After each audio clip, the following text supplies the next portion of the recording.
Doutor, temos aqui um caso ainda com muito fumo pelo meio, sem saber ao certo o que é que poderá ter acontecido. Naturalmente, há agora esta a tese de sequestro que parece ganhar força. Tínhamos aqui até, inclusive, este vidro arrombado, mas um desaparecimento começou por ser notificado junto da GNR pelo próprio namorado.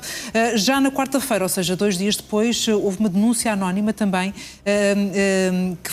que deu entrada nas autoridades e que essa sim apontava logo no imediato para um sequestro. O que é que se desenha aqui? O que é que se consegue desenhar com isto? O que é preciso, boa tarde, Janete, o que é preciso aqui esclarecer basicamente é que isto já está a ser tratado no âmbito de um inquérito criminal. Isto é, deixou de ser um simples desaparecimento de um adulto, que pode ser sempre associado a causas voluntárias, por exemplo. Até porque esse desaparecimento voluntário foi afastado depois dos depoimentos e das pessoas que foram ouvidas. E houve esse primeiro passo que é muito típico quando há um desaparecimento do adulto. Isto é, há entrevistas, isto é, há conversas, algumas delas informais, outras menos informais, mas há ali uma participação das pessoas que estão mais próximos da pessoa que desaparece, no sentido de tentarem dar algum esclarecimento relativamente a isto e para permitir à polícia, precisamente, decidir se abre um inquérito de crime ou se não abre um inquérito de crime. Aqui a polícia já está a tratar disto como se tivesse ocorrido um crime.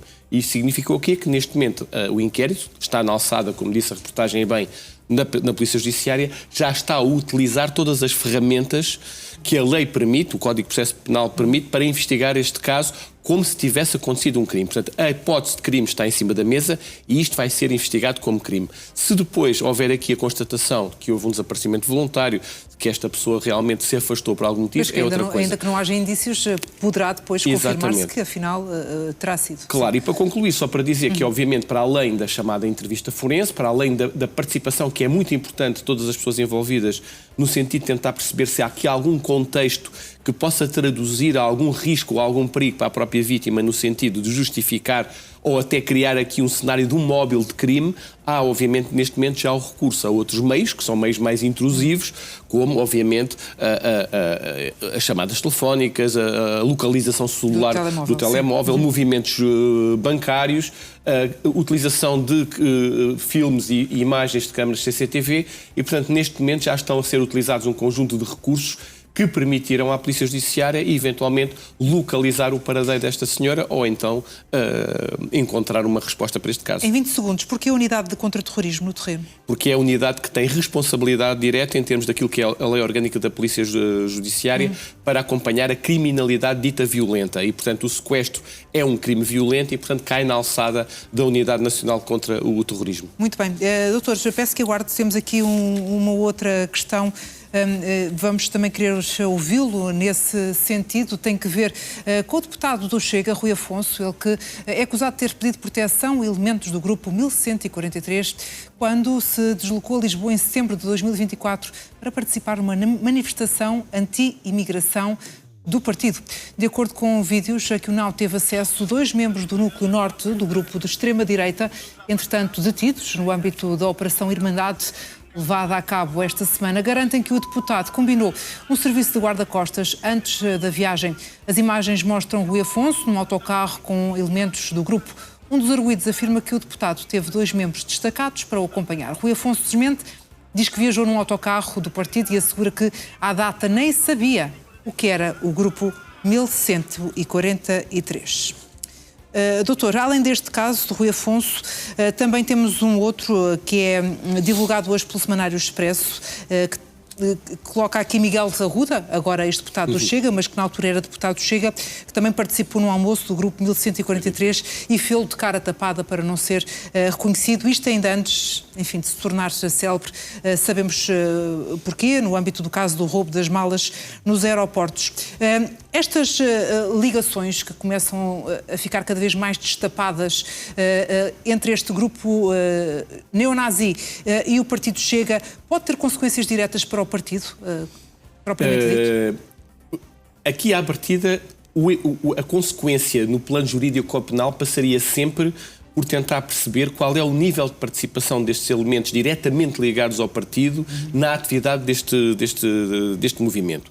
E volto a dizer, aquilo que já disse aqui ontem, este primeiro interrogatório a que estes indivíduos vão ser submetidos hoje vai também definir qual é o nível de vontade que eles têm em colaborar com a polícia e com o Ministério Público, no sentido de esclarecer não só isto, como outros elementos e, eventualmente, identificar outros elementos associados a este grupo. Isso parece-me a mim decisivo. Agora, há uma coisa que eu tenho que referir aqui. A democracia, Janete, vive de linhas muito claras.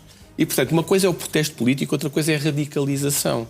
Obviamente, quando nós, através do nosso discurso político, pelo ambiente que criamos, pela normalização de um determinado tipo de discurso, permitimos que haja pessoas que, no âmbito do seu imaginário, se permitem ultrapassar essas linhas claramente e entrar num campo muito mais perigoso, que é o da radicalização, e da radicalização passar para o crime, então, obviamente, aí que nós temos que falar de um fator que é um fator político, de responsabilidade política. Porque as pessoas que fazem um determinado tipo de discurso, que normalizam um determinado tipo de mensagens, têm que ter a noção que estes ditos seguidores, no âmbito daquilo que é a sua ideação, acabam por utilizar esse tipo de discurso para justificar determinadas condutas que são condutas altamente perigosas no âmbito da segurança interna e da perturbação da ordem pública. E, portanto, dizer o seguinte: obviamente que eu estou muito curioso em perceber qual vai ser o desenvolvimento disto no âmbito da investigação criminal que está em curso, e volto a dizer, isto é apenas um início. Podemos estar aqui a abrir uma caixa de Pandora e, muito provavelmente, casos como o Miguel Arruda podem-se eventualmente multiplicar.